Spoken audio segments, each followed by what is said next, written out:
claws, the most friends. the razor-sharp teeth. And sometimes I felt so small and breakable. Like I was filled with cotton stuffing. But I had you, Calvin. Hobbes! We had long philosophical discussions while careening down snow-covered hills ending in injury. Enlightenment! The neighbors were everywhere because the snowman scenes a massacre. Cannonball! Yes, and we lied out on the living room rug and draw plans for Rocket ships.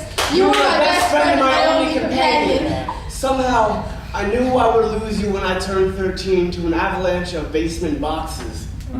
You were always there for me, and I left you with all the comfort of a quiet murder. It hurt when you did it, Calvin. It was 3 days after your 13th birthday, and the first year you decided not to share your cake.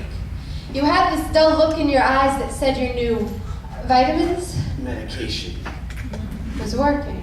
Only meant to calm me down and turn me into a child of reality. They told me I had too large imagination for too small of a But boy. this day had been coming. I could see it in the growing pains, the slight drop in your voice. And I could see it in the stitches that held you together when Mom sewed you up. It wasn't quite as gory of an operation as it used to be. And now you didn't attack me when I came home from school anymore. You weren't expecting it anymore. Something had started to change. I told you from the cardboard tomb, hoping you'd be there waiting with a smile. Or even a stern look of disappointment on your muzzle because I abandoned you. I really never thought you'd get so tall. It's hard being 18. Everything is still so vast and unknown, More vast than our our spaceships could ever explore. And now, for the first time, I need someone to hold my hand. You've gotten so old. Your eyes, which used to be lighthouses, now ash, dust, cataracts, Making you blind. I'm going out on my own now, and I could use your help. But your warm fur comfort feels closer to the matted rug in our living room. I suppose this is what it feels like to be outgrown. I'm sorry I left you here those years ago, Hobbes, but I need you right now. And I know that basement tile is no replacement for treehouse floorboards, but understand that you were torn from me like David from his stones, and now I'm not able to be your Cain anymore. Just know that I will always be your brother, no matter what the past says. It's a magical world, old buddy. But the time for exploring is over, and I'm not quite sure where to go from here. I'm not angry anymore, Calvin. I forgave you in the dark next to what were once the building block cities we destroyed so easily.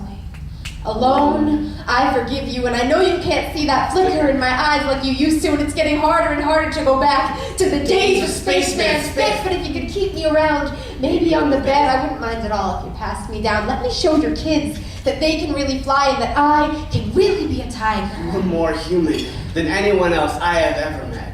And maybe you could give Susie a call and tell her girls are allowed in the fort now. Because I sent those secret valentines for a reason.